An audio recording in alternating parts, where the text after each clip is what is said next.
I'll show you that here in a moment. And here it is, absolute positioning. So absolute positioning, it's dangerous, okay? This is where typically when you say add an image to your layout, it's either in a column or in a section. That's just how it is.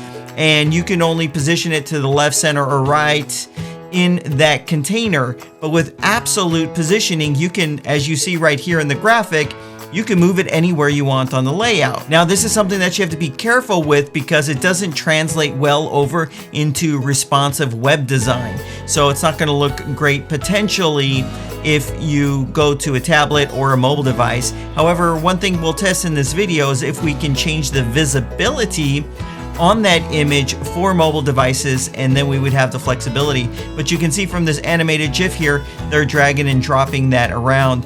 Now, there is a warning right here. Please note, and this is basically what I was just saying, absolute positioning is not recommended method for building web page layouts. So you want to use it extremely, extremely sparingly and make sure you test it on mobile devices. But we'll test the visibility so that would give you some additional options. But it's pretty interesting. Fixed position is amazing. So what you can see right there is there's a button, you'll put it out, you change that button to be fixed positioning, then you can drag that to where you want it on the screen and it will always be fixed there. So remember I said this would be a great update for marketers. What that means is you can have a button to maybe buy your WooCommerce product, or if you're using, say, cart flows to have sales funnels using Elementor, you can have your order button kind of stick there, or a contact button or something along those lines. You can now stick elements that will be in that fixed position no matter where someone scrolls on the screen. That's neat. I'm going to show you that here in a moment. There is new alignment options for columns. They call them space between, space around. I'll show you how to access those settings in this, and also horizontal alignments for those. There's some responsive improvements, which is really something that I think a lot of people have asked for, and that is columns can now have visibility based upon device. So if there's a column that you don't want to show on a mobile device, that's going to be super easy now to do. You couldn't do this before. You can make a section viewable based upon device and a module, but never a column until this update. I'm pretty excited about that. So that was the first feature right here. You can change animations based upon responsiveness or based upon device. Sorry about that. And there's a really cool option right here for the text layout editor. So essentially, you can have the text element there, and if there's a lot of text, there's an option to break it up into multiple columns right there in the editor. I'm gonna have to remember to show you that as well. There's performance improvements. They're saying that it's the editor loading time has been reduced to by 50%, so it should load twice as fast to get into the editor. It was a little slow before, but it wasn't a big deal because you're not jumping in and out that much. Okay, and then there's some usability improvements and then a few fixes.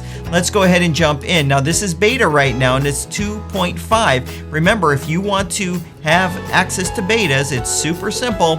You go to Elementor, Tools, click on the version control tab, and then right here it says beta tester. You would switch this to enable and then click on save changes. And then a few minutes later, you would go to dashboard updates and you should see the update there. Alternatively, here there's going to be a download link, and I should have said this at the very beginning of the video. This is the free version, and all of these features are going to the free version of Elementor. Okay, so I'm using cart flows, of course, fantastic plugin to create sales funnels on your website using Elementor. So I have my sales funnel set up right here. I'll have a link in the video description box down below if you want more information on that, or you can just go to plugins, add new, do a search for cart flows. You'll see it right there. Okay, so I have this landing page and I've gone ahead and clicked on edit, and here I am, so we can start looking at some of these features. Now those positioning features, they're going to be found in the advanced tab of the particular module that you want to apply them to.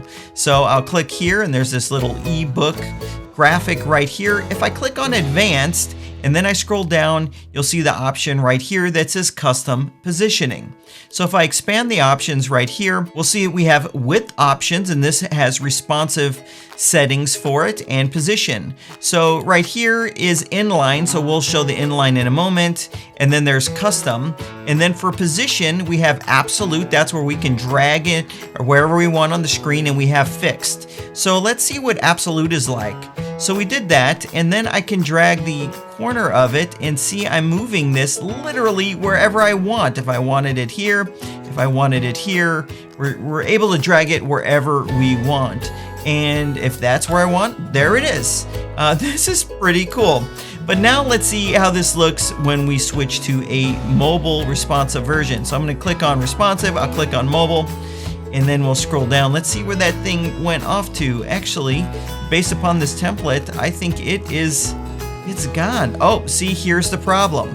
This is the problem with absolute. You see there's a left-right slider right here. There's the image right there, by the way. And this is the problem that you're gonna have with absolute positioning. It's on a mobile device. You see that? The image is right here off to the side. It's absolute, it's in the same location every time. Let's see if I can adjust the responsiveness of it. So I'm gonna go here.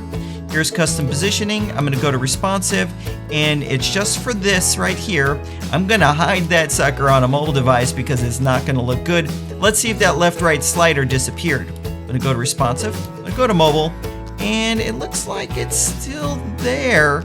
I don't know if that can be hidden, so we'll have to figure that out later. So, and then this is what happens. I'm gonna go to custom positioning. It was on absolute. You also have the ability to have fine grain control right here with these sliders to get it in the exact position, but I think it's fine just dragging it and dropping it around like this.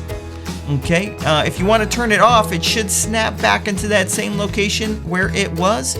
So I'm going to go from absolute to default. There it is. It moved right back. That was absolute positioning. It's going to come in handy, I think, for a lot of people.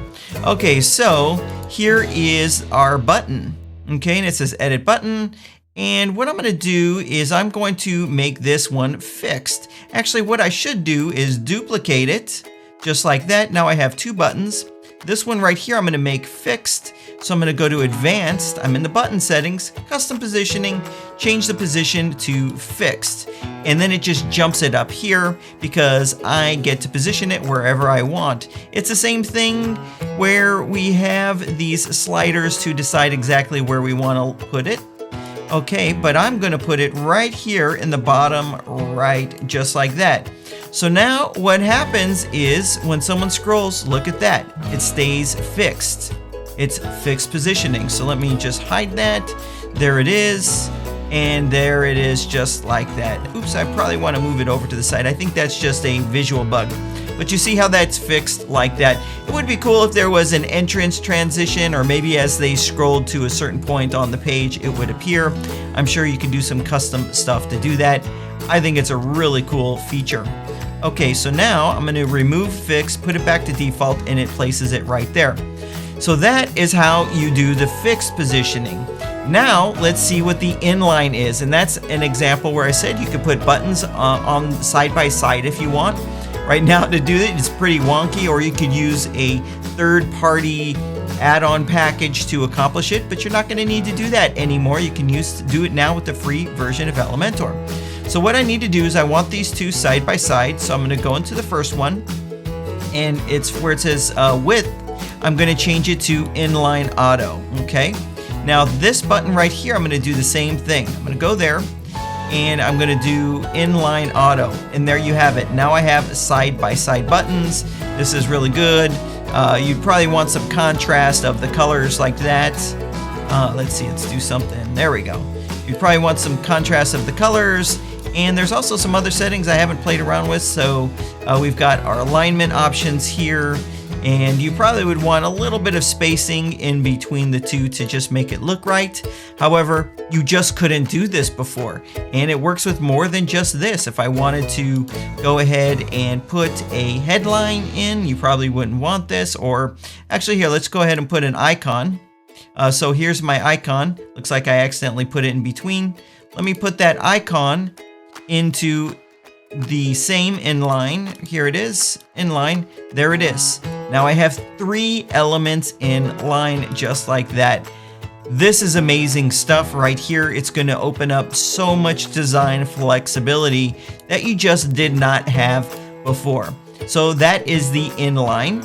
Now let's go ahead and take a look at the column alignment settings and options. So I have some columns here. You really want this when the text of a column, multiple columns, and 1 or 2 of them, the text isn't taking up as many lines as the others, so it just starts to look odd. I'm just going to show you where these settings are so you know where they are. I'll go ahead and click on the column settings because they apply to columns. So we have vertical align and horizontal align, and when we go and click on the drop down, you'll see space between, space around, space evenly, space between, space around, space evenly on the horizontal as well. Now if we went back here, you can see in the graphic what it's doing. Here's an example with the columns, and this one in the middle just has a whole heck of a lot more text. So this is designed to make uneven columns look better. So you'll want to go in there and play around with it, and you can also read here to see the details of what each one of those are going to do. So let me show you the responsive improvements now for the column. So I'm going to go here, and we have, let's see, right here we have a few columns. Okay, so let's see what this right here, this logo is for let's see how it looks on a mobile device. So here we go, and there we go. We've got it right there. Okay, it shrinks because these are layouts we've made to go with card flows, and we've paid attention to the mobile design of them. But let's just say for kicks and giggles that we didn't want this here. So I'm going to hide the entire column on mobile. So I'm going to click on the column settings, click on advanced, and under responsive, we now have the option to hide it on a mobile device. So there we have it, just like that. So now when I go back into mobile, we should not see that logo right there. Actually, let me see if I got to go into preview. I think the same, oh, there we go. You know what? I wonder if I would have done that when I did the absolute, if it would have disappeared. There we go. You see how it disappears? You know what? I am going to do that up here again just to see. Okay, we're back in this image. Remember the absolute? I didn't see it disappear. I'm going to go back to absolute. I'm going to move it over here. This is going to mess up our mobile view. Remember, we've got that now left to right.